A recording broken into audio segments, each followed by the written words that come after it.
Hi, good morning. Welcome back, students. So we are learning our chapter number 1 of history, class 9th, French Revolution, where we have already studied about how the palace of Bastille was stormed by the people of France, and the agitation was triggered of the people. Okay, so let us move forward to our next videos, where we will study what will happen next after the king and the queen were guillotined and they were executed. So in between, students, I want to inform you that if you want to find my links, then I will send you the all video links to you, and you will be easily able to find out different parts of our this French Revolution, because sometimes there are lumps of videos which are uploaded on YouTube, and it will maybe quite difficult for you to find out my lessons. So I will send you the links for that. Okay, you can search accordingly. Okay, students, then let's move forward. So अभी तक हमने French revolution में हम पढ़ चुके हैं कि 14 जुलाई 1789 यहाँ पर जो है बेस्टिल किले को स्टॉर्म कर दिया जाता है। किंग को जो है हाउस अरेस्ट में रख दिया जाता है, टुलरीन, द पैलेस ऑफ टुलरीन में रखा जाता है। लेकिन जब राजा जो कॉन्स्पिरेसी करते हुए पकड़ा जाता है, सीक्रेट मीटिंग करते हुए, उसकी बातें जब ओपन अप होती हैं तो लोगों में बड़ा गुस्सा होता है, और फिर लोग क्या करते हैं कि जो जैकोबिन क्लब्स के लीडर्स थे, मिराबाऊ एंड अबेसियस, इनकी हमने बात की, उन्होंने क्या किया कि अब किंग को जो है गिलोटिन कर दिया जाता है। किंग्स को गिलोटिन करने के बाद में न्यू कन्वेंशन जो है एस्टेब्लिश कर दी जाती है, इलेक्शंस होते हैं, न्यू गवर्नमेंट बनती है। और लास्ट वीडियो मैंने आपको बोला था कि मिराबाऊ जो है था, उनको जो है अपॉइंट करके जो है जो सेंट्रल जो है हेड बनाया जाता है गवर्नमेंट का, तो वो मैक्सिमिलियन रॉबेस्पियर को बनाया जाता है। तो जो न्यू कन्वेंशनल गवर्नमेंट बनाई जाती है उसमें मैक्सिमिलियन रॉबेस्पियर जो है, मैक्सिमिलियन रॉबेस्पियर, ये जो है अभी नई गवर्नमेंट का जो न्यू कन्वेंशनल गवर्नमेंट बनेगी और नया कॉन्स्टिट्यूशन जो इम्प्लीमेंट किया जाएगा, उसमें हेड मैक्सिमिलियन रॉबेस्पियर को बनाया जाता है।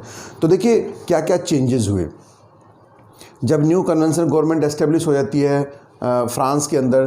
तो वो क्या क्या रिफॉर्म्स लेके आएंगे, what new reforms were brought and what transformation was done, what changes were done after this monarchy system was abolished and this kind of things.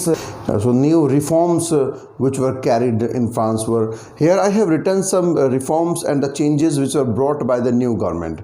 तो जब डेमोक्रेटिक गवर्नमेंट और रिपब्लिक गवर्नमेंट एस्टेब्लिश की जाती है, तो जो एक्टिव सिटीजन्स का मैंने आपको बताया था, एक्टिव और पैसिव सिटीजन्स क्या होते हैं। एक्टिव जो सिटीजन्स थे उनको वोटिंग राइट्स दिया जाता है, जो 25 ईयर्स ओल्ड जो लोग थे और जो अपने पूरे महीने की 3 डेज़ की जो वेजेस के इक्वल टैक्स पे करते थे, सिर्फ उनको वोटिंग राइट दिए जाते हैं। और उसके अलावा और बाकी क्या चेंजेस किए जाते हैं कि इलेक्शन कंडक्ट कराए जाते हैं, और इलेक्शन के द्वारा जो रिप्रेजेंटेटिव जो है ना इलेक्ट किए जाते हैं, वो वाली गवर्नमेंट यानी रिपब्लिक गवर्नमेंट, डेमोक्रेटिक गवर्नमेंट का ये पहला फ्रेमवर्क जो है यहाँ पे स्टार्ट किया जाता है। सेकंड, यहाँ पे फ्रीडम ऑफ स्पीच दी जाती है।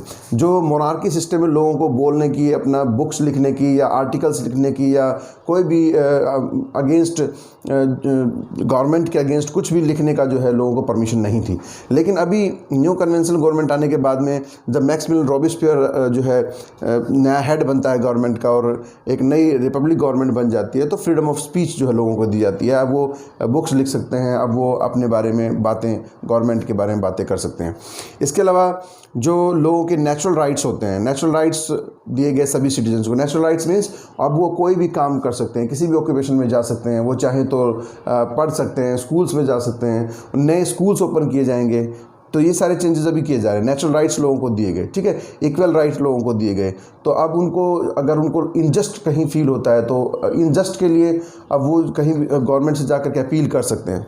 इसके अलावा जो लैंड, जो चर्च और नोबल्स के पास जो लैंड हुआ करती थी, उस लैंड को वापस कर ले लिया जाता है, प्राइवेट प्रॉपर्टीज़ के राइट को एबॉलिश कर दिया जाता है, और वहाँ से चर्च और नोबल्स की जो बहुत लैंड फॉर्म्स के जो बड़े बड़े लैंड फॉर्म्स के जो मालिक थे, तो जो लैंडलॉर्ड्स थे और जो फ्यूडल नवाब जो नोबल्स जो हुआ करते थे मोनार्की सिस्टम में, उनकी लैंड को, चर्च की लैंड को वापस ले लिया गया, और उसके बाद उसको जो ना सेल करके और जो 2 बिलियन लिवरे का जो डेट था राजा के टाइम पे उसको अब पे कर दिया जाएगा।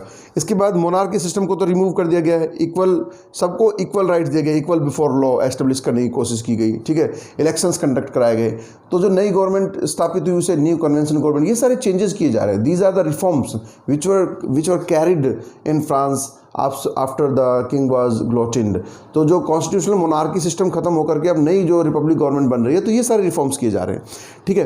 कंट्री के अंदर नेशनलिज्म और इक्वलिटी और लिबर्टी फ्रेटर्निटी ये सब एस्टेब्लिश किया गया, नेशनलिज्म को फैलाया गया, ठीक है। जब स्टॉर्मिंग ऑफ द बेस्टिल हुआ था उस टाइम पर जैसे हमारा राष्ट्रगान है जन गण मन, ऐसे ही वहाँ के लोगों को जब ऑस्ट्रिया और पर्शिया के अगेंस्ट जब लोगों को डिमांड की गई कि आप लोग आइए और पर्शिया के खिलाफ जो हमने लड़ाई करनी पड़ेगी, अदरवाइज़ वो दोबारा से यहाँ पे मोनार्की एस्टेब्लिश कर देंगे, तो लोग अपनी इच्छाओं से वॉलंटरली आकर के जो आर्मी में उन्होंने अपना जो पार्टिसिपेशन किया और वो फ्रंट में गए लड़ने के लिए। तो वो जहाँ से मार्सेल्स एक जगह है फ्रांस में, तो मार्सेल्स से जो लोग पैट्रियोटिक सॉन्ग्स को गाते हुए वहाँ पे चले, तो वही देखिए आज का जो फ्रांस जो है ना, उसका जो नेशनल सॉन्ग है, जो उनका वहाँ का आज का जैसे हमारा राष्ट्रगान है, तो उनका जो राष्ट्रगान है वो मार्सेल्स है, तो मार्सेल्स उसको नाम दिया गया और आज प्रेजेंट डे के फ्रांस में भी इसको वहाँ का जो है राष्ट्रगान के रूप में इसको अडॉप्ट किया गया है।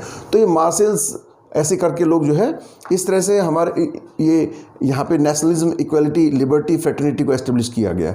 और मैंने आपको बताया कि लैंड्स को वापस ले लिया गया और 2 बिलियन लिवरे का जो डेट था उसको पे बैक कर दिया गया और चर्च की प्रॉपर्टीज़ को सेल कर दिया गया। इसके अलावा जो है स्कूल्स ओपन किए गए ताकि वहाँ पे गर्ल्स को, बॉयज़ जो है वहाँ पे जा कर के अपना स्टडी कर सके और न्यू आइडियाज़, जो न्यू स्कूल ऑफ थॉट जो क्रिएट हो रहा था उसके बारे में वो अपना उनको लिबर्टी दी गई, ठीक है। तो इसे सफ्रेज राइट, यहाँ पे मैंने लिखा सफ्रेज राइट, तो जो सफ्रेज राइट दिया गया यानी voting right, suffrage right means voting right, वो सिर्फ एक्टिव सिटीजन्स को अभी यहाँ पे फिलहाल दिया गया था, वुमेंस को अभी वोट डालने का अधिकार नहीं था। और जो लोग अपने 3 डेज़ की वेजेस एज ए टैक्स मतलब पे नहीं करते थे, उनको वोट डालने का राइट अभी नहीं था। तो देखो दोस्तों, ये सब हो चुका है। मैक्सिमिलियन रॉबिस्पियर जो है न्यू कन्वेंशनल गवर्नमेंट का हेड हो गया है और पूरा इलेक्शन कंडक्ट हो गया है और गवर्नमेंट एस्टेब्लिश कर दी गई है, ठीक है। ये सारे रिफॉर्म्स किए जा रहे हैं, लेकिन ऐसा नहीं है कि अब सारी प्रॉब्लम्स खत्म हो गई हैं और फ्रेंच रिवॉल्यूशन वाला हमारा चैप्टर यहीं पे ख़त्म हो गया है। अभी काफ़ी चीज़ें अभी भी इस फ्रेंच रिवॉल्यूशन वाले चैप्टर में बाकी हैं। देखिए, हम जो टाइम पीरियड को जो काउंट करते हैं, जो फ्रेंच रिवॉल्यूशन का टोटल टाइम पीरियड है ना, वो 1789 से 1799 तक का जो 10 साल का पीरियड है ना, ये पूरा पीरियड जो है फ्रेंच रिवॉल्यूशन का टाइम ही माना जाता है। तो अभी तो हम लोग सिर्फ 1794 तक पहुँचे, क्योंकि मैक्सिमिलियन रॉबिस्पियर 1792 में जो है वो यहाँ का रूलर बनता है, मतलब मेन हेड बनता है, रूलिंग हेड बनता है, और उसके बाद वो यहाँ पे 2 साल तक उसका रूल रहता है, मैक्सिमिलियन रॉबिस्पियर, ठीक है। जैकोबिन क्लब्स के लोगों ने जो अपना रिप्रेजेंटेटिव्स को इलेक्ट किया वो कौन था? Maximilien Robespierre.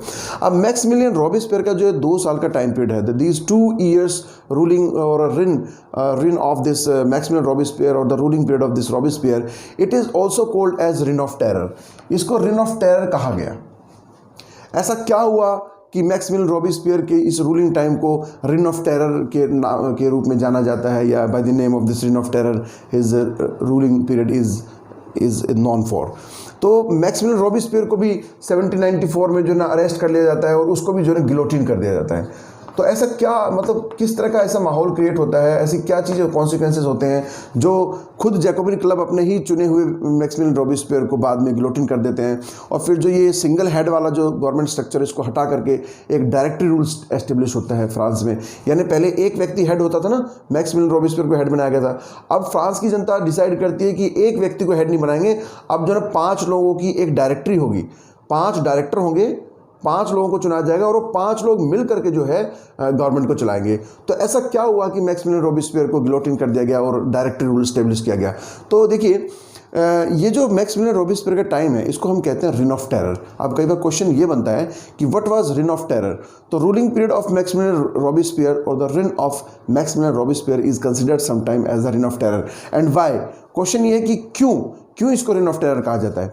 तो देखिए, ये सारी चीज़ें मैक्सिमिलियन रॉबिस्पियर ने अपने रूलिंग टाइम में करना स्टार्ट कर दिया, जिसके कारण उसकी पॉपुलैरिटी कम हो जाती है और लोग उसी के अगेंस्ट जो है फिर प्रोटेस्ट करते हैं और उसको अरेस्ट करके गिलोटिन कर देते हैं।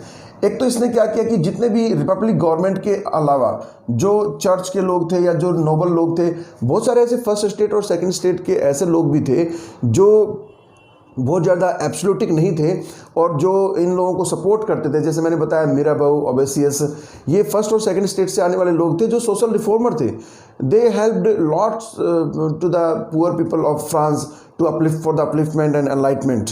तो उन्होंने भी बहुत सारे लोग थे जो इनकी हेल्प कर रहे थे।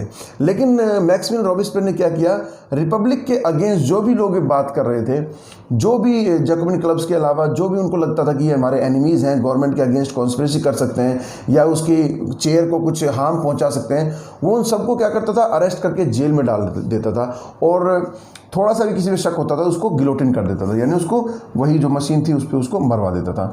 तो all enemies of the Republic government were arrested and guillotine. तो एक तो मैक्सिमिलियन ने ये किया। दूसरा उसने क्या किया, क्योंकि मैंने आपको बताया कि ये बड़ा जो है सब्सिस्टेंस क्राइसिस चल रहा था फ्रांस के अंदर, तो अभी हार्श विंटर्स अभी भी चल रही हैं और अभी हेल स्टॉर्म्स भी हो जाते हैं, जिससे क्या हुआ कि क्रॉप फेलियर होता है, कंटिन्यूसली क्रॉप फेलियर चल रहा है। तो ये एक सब्सिस्टेंस क्राइसिस जो फ्रांस में आया हुआ है, तो खाने के लिए अनाज नहीं है। तो ऐसे टाइम पर मैक्सिमिलियन रॉबिस्पियर क्या करता है, पीजेंट्स को फोर्स करता है कि वो एक निश्चित कीमत पर अपने प्रोडक्ट्स को सेल करें, यानी जो भी वो खेतों में प्रोड्यूस कर रहे हैं वो अपनी मर्जी से अपनी कीमत पर नहीं बेच सकते थे, उसकी प्राइसेस फिक्स कर देता है। तो ऐसे जब जो पीजेंट्स हैं उनके जो प्रोडक्ट्स वो प्रोड्यूस जो क्रिएट कर रहे हैं, उगा रहे हैं जो चीज़, तो क्रॉप्स के रेट फिक्स कर देता है मैक्सिमिलियन रॉबिस्पियर। तो इससे लोग नाराज़ हो जाते हैं, ठीक है। दूसरी बात क्या करता है, वो राशनिंग कर देता है मीट और ब्रेड की। राशनिंग का मतलब यानी कि कोई अपनी मर्जी से पेट भर के नहीं खा सकता है, सब लोगों के लिए वो डिसाइड कर देता है कि भाई एक व्यक्ति एक ब्रेड खा सकता है दिन में, या कितना मीट खा सकता है, या वीक में कितना मीट खाएगा और कितना ब्रेड खा सकता है। तो हर चीज़ की राशनिंग कर देता है।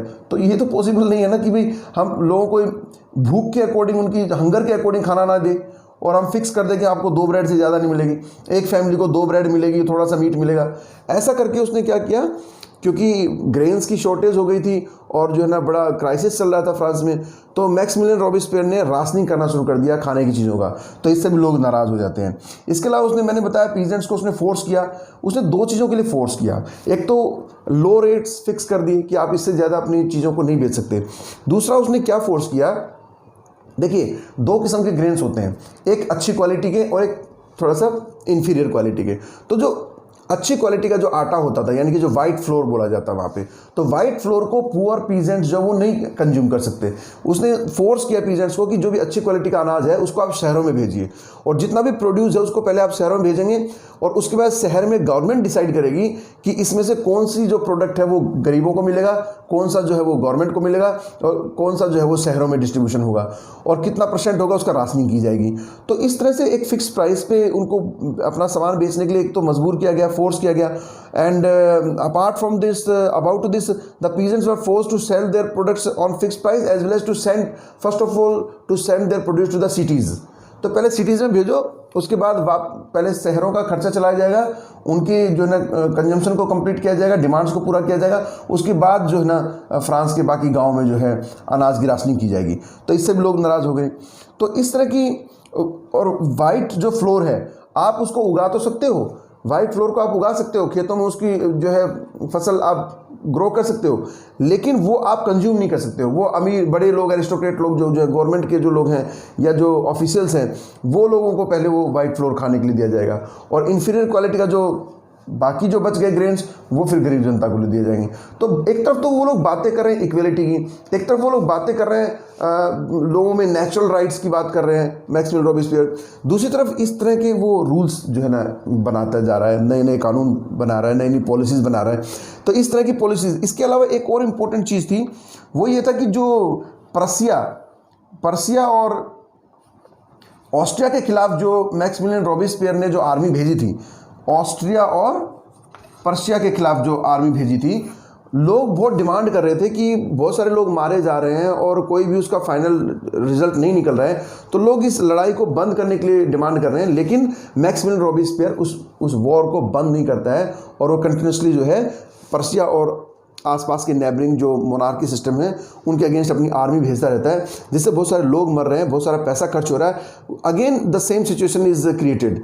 जो लुई 16 के टाइम पे, उसके ग्रैंडफादर के टाइम पे जो लगातार जो ट्रेजरी एम्प्टी हो रही थी लगातार लड़ने वाली लड़ाइयों से, वही काम मैक्सिमिलियन रॉबिस्पियर भी कर रहा है। तो बहुत सारी ऐसी मिस्टेक्स कमिट करता है मैक्सिमिलियन रॉबिस्पियर, तो लोग इससे नाराज़ हो जाते हैं, इसकी पॉलिसीज से खुश नहीं है। तो एक तरफ तो ये सारी चीज़ें, ये सारा जो ट्रांसफॉर्मेशन हो रहा था लोगों की सहायता से हो रहा था। पूरा जो फ्रांस की जनता है, सब ने एक साथ मिलकर के जो है ना इस तरह का राइट्स किए थे, इस तरह के रिवॉल्यूशन को जो है ना अंजाम दिया था। लेकिन अभी मैक्सिमिलियन रॉबिस्पियर क्या कर रहा है, वो अपनी मनमानी कर रहा है और इस तरह के अनटूवर्ड टाइप के मतलब ना समझी वाले जो डिसीजन जो है वो कर रहा है कि भाई राशनिंग कर दी मीट की, ब्रेड की, और ज़बरदस्ती उनको जो है ना लो प्राइस पे बेचने के लिए अपने सामान को मजबूर कर रहा है। इसके अलावा जो भी उसके खिलाफ बोल रहा है उन सब एनिमीज़ को वो उसको अपना दुश्मन समझता है, उनको गिलोटिन कर देता है। तो फ्रेंड्स, ऐसे करके 2 साल के बाद 1794 में मैक्सिमिलियन रॉबिस्पियर को अरेस्ट कर लिया जाता है और उसको गिलोटिन कर दिया जाता है। तो क्यों गिलोटिन किया जाता है और इसके रूलिंग टाइम को क्यों रेन ऑफ टेरर कहा जाता है, ये चीज़ हम इसमें स्टडी कर चुके हैं। अब आगे क्या पढ़ना है कि जब ये नेशनल कन्वेंशन गवर्नमेंट जो थी, इसको अब ये ख़त्म हो गई क्योंकि रॉबिस्पियर को हटा दिया गया है, तो अब दोबारा से इलेक्शन होंगे फ्रांस में। लेकिन अब दोबारा जब इलेक्शन होंगे तो अब जो लोग हैं, जो रिप्रेजेंटेटिव्स हैं, वो अब किसी एक व्यक्ति को अपना लीडर नहीं अपॉइंट करेंगे। अब 5 एक नई सरकार बनाई जाएगी जिसमें 5 डायरेक्टर्स को अपॉइंट किया जाएगा और एक नई तरह की गवर्नमेंट बनेगी जिसे कहा जाएगा the rule of directory. The rule of directory. तो अब हम अपने नेक्स्ट लेक्चर में पढ़ेंगे द रूल ऑफ डायरेक्टरी और रूल ऑफ डायरेक्टरी में किस तरह की चेंजेस लाए गए, और रूल ऑफ डायरेक्टरी जो है 1795 से 1799 तक, ये 4 सालों तक जो है डायरेक्टरी का रूल रहेगा। उसके बाद फिर नेपोलियन बोनापार्ट का रूल आएगा। तो इसके बारे में हम नेक्स्ट वीडियो में पढ़ेंगे स्टूडेंट्स। Okay, bye.